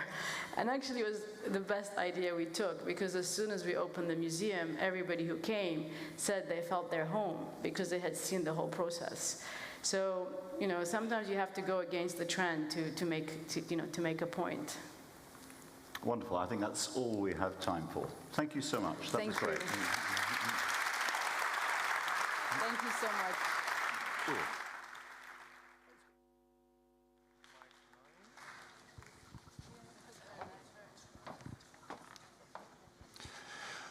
Well, thank you, ladies and gentlemen. Thank you to the last panel, Culture for Tomorrow.